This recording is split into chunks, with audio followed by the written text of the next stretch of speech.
Philippe Muret, merci. En effet, c'est un redoutable honneur de terminer cette longue après-midi de débat. Et puis c'est surtout une redoutable tâche de vous dire à vous toutes et à vous tous qui êtes là cet après-midi que peut-être vous êtes venus pour rien. Vous êtes peut-être venus pour rien parce que si je regarde l'histoire de l'Union européenne, de grâce ne l'appelons pas l'Europe, je constate qu'on est passé en quelques années de l'ouverture à l'interdépendance, puis de l'interdépendance à la dépendance, et que nous ne sommes pas loin de passer de la dépendance à la soumission. Ce serait que toutes les questions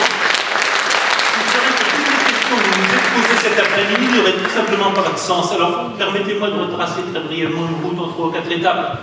J'ai le souvenir du commissaire courageux, Michel Barnier, faisant face à des oukases du secrétaire d'État, du secrétaire au Trésor américain, pas touche dans le domaine de la réglementation bancaire et financière à quoi que ce soit qui puisse porter atteinte aux intérêts de Wall Street, des fonds d'investissement américains et des banques d'affaires américaines.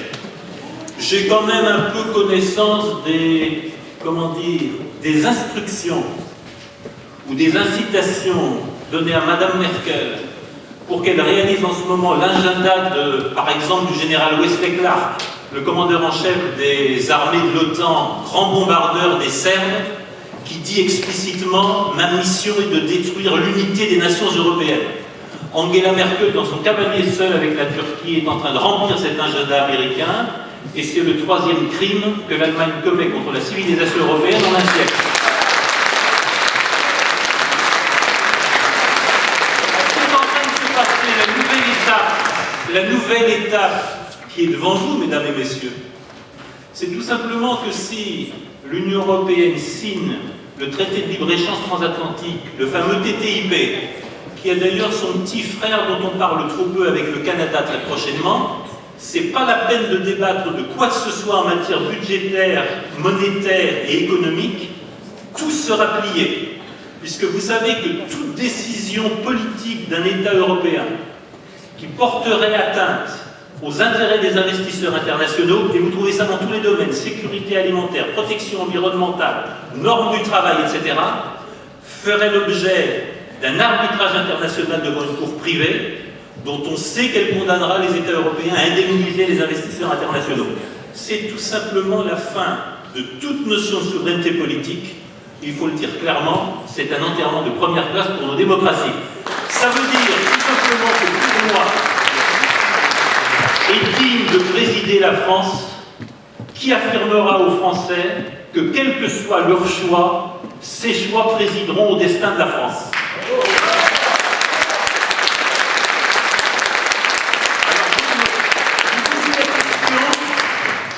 Quelle politique économique, que peut-on faire? J'ai un simple conseil, fermez les journaux et allez voir ce qui se passe dans le monde. Je rentre de 15 jours d'une mission en Inde. L'Inde a d'immenses problèmes. Vous savez aussi que l'Inde va avoir la plus forte croissance mondiale devant la Chine cette année et l'année prochaine. L'Inde est portée par un enthousiasme assez considérable. C'est la synthèse improbable pour un occidental réalisée par Narendra Modi entre le mode traditionnel hindou, l'hindutva, et la plus grande modernité technologique et économique. Ça s'appelle le nationalisme libéral. De la Chine à l'Inde, de la Russie aux États-Unis, c'est aujourd'hui la formule gagnante. Disons simplement un mot sur nos grands amis américains. Il faut surtout faire comme eux font et ne jamais faire comme ils nous disent de faire.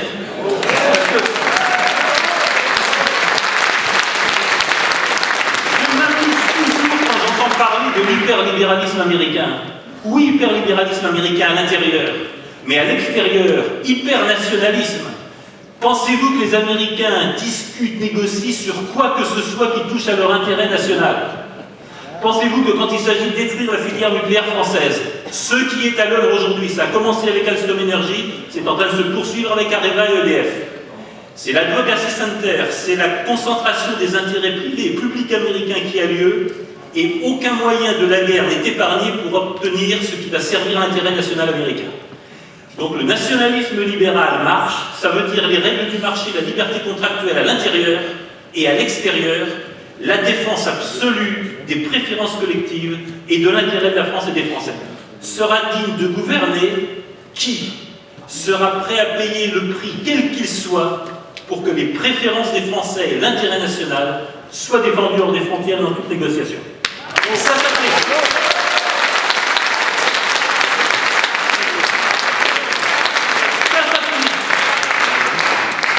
En matière économique, je voudrais quand même y revenir. Il y a 3-4 choses absolument essentielles. Il y a un sujet, Général de Gaulle 58, d'autres, pourquoi pas citer le président Poutine, renationalisation de la dette. Un pays dans lequel plus des 2 tiers de la dette sont vécus à l'étranger est un pays sous dépendance. Un deuxième élément essentiel que je reprends à vous, monsieur le dernier intervenant. Quelle blague, les marchés sont le fait de la nature. Dans la nature, c'est pas comme une fougère ou un baobab, j'ai jamais vu les marchés pousser du ciel. Le marché est une institution humaine, le marché est une institution qui correspond à des règles et qui correspond à des intérêts. Il faut refonder les marchés à l'intérieur de l'Union européenne ou à l'intérieur de la France. J'en donnerai un simple exemple. Pierre Bérégovoy, grande politique d'actionnariat populaire, le lien entre les Français et leurs entreprises est essentiel. Il est essentiel que quand une entreprise française gagne, ce soit les Françaises et les Français qui gagnent. L'actionnariat populaire a été multiplié par 3 en 30 ans. C'est un des miracles des gouvernements prétendus socialistes. L'actionnariat populaire, renouer le lien entre les Français et leurs entreprises avec une politique fiscale incitative, mais aussi avec une protection du capital des entreprises, c'est une disposition absolument essentielle dans l'avenir. Ça s'appelle refonder le fonctionnement de nos marchés. Troisième disposition absolument essentielle, on a beaucoup parlé de la souveraineté monétaire. Il faut travailler au monde de l'après-dollar. Un monde dans lequel les États-Unis peuvent faire financer à crédit leur déficit constant par le reste du monde n'est juste pas un monde soutenable. Un monde dans lequel toute transaction en dollars expose une entreprise française à une dépendance totale à l'égard des embargos et de la justice américaine n'est pas un monde soutenable. Il faut travailler avec nos amis du continent eurasiatique à l'avènement d'un nouvel ordre mondial monétaire, budgétaire et économique dans lequel nous échappons à l'hyper-souveraineté américaine et à la soumission à leurs intérêts nationaux.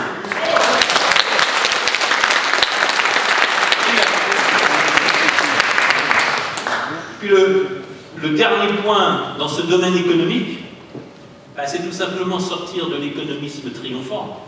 L'économisme que nous assène l'Union européenne, c'est tout simplement l'anesthésie du politique, et c'est tout simplement l'idée qu'un taux de croissance, un excédent budgétaire du commerce extérieur, une progression même des salaires et du pouvoir d'achat répondrait à toutes les questions que les Français, les Françaises et les Européens se posent. Ça n'est évidemment pas le cas.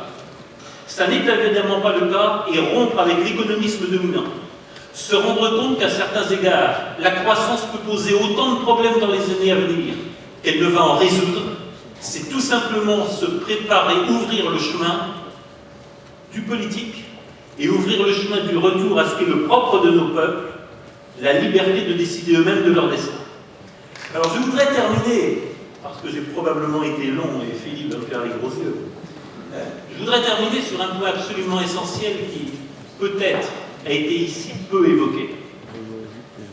Qu'est-ce qui provoque chez nous ce désarroi? Qu'est-ce qui provoque ce fameux malheur français qui provient moins des réalités économiques, du chômage, des difficultés que nous rencontrons, que de cette sorte de pression continue des médias pour nous faire honte d'être français et pour nous dire que tout ce qui a été fait en France, tout ce que nous avons conquis, gagné et mérité, c'est juste à passer par perte et profit d'histoire, il suffit de faire comme d'outre-Atlantique on nous dit de faire.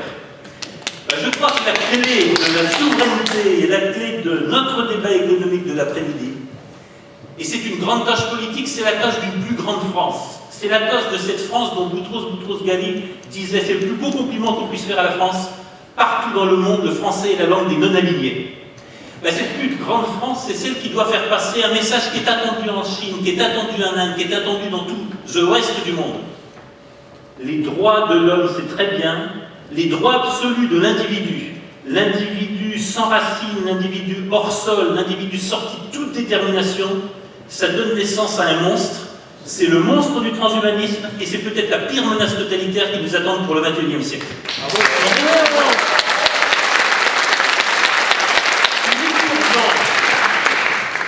Et cela peut être la solution d'une grande France qui retrouve sa voix dans le monde, qui retrouve son autorité dans le monde, l'autorité que lui confère son siège au Conseil de la Sécurité, sa participation à tant de cénacles et à tant d'organisations dans le monde. Il est temps que la France prenne l'initiative de proclamer les droits collectifs des peuples à leur sécurité culturelle, à leur sécurité morale et politique, à leur sécurité environnementale. Il faut reconnaître des droits collectifs aux côtés des droits de l'individu. Sans cela, tous nos débats de l'après-midi, sans cela, tous nos espoirs politiques et tous nos espoirs dans une renaissance française seront vains.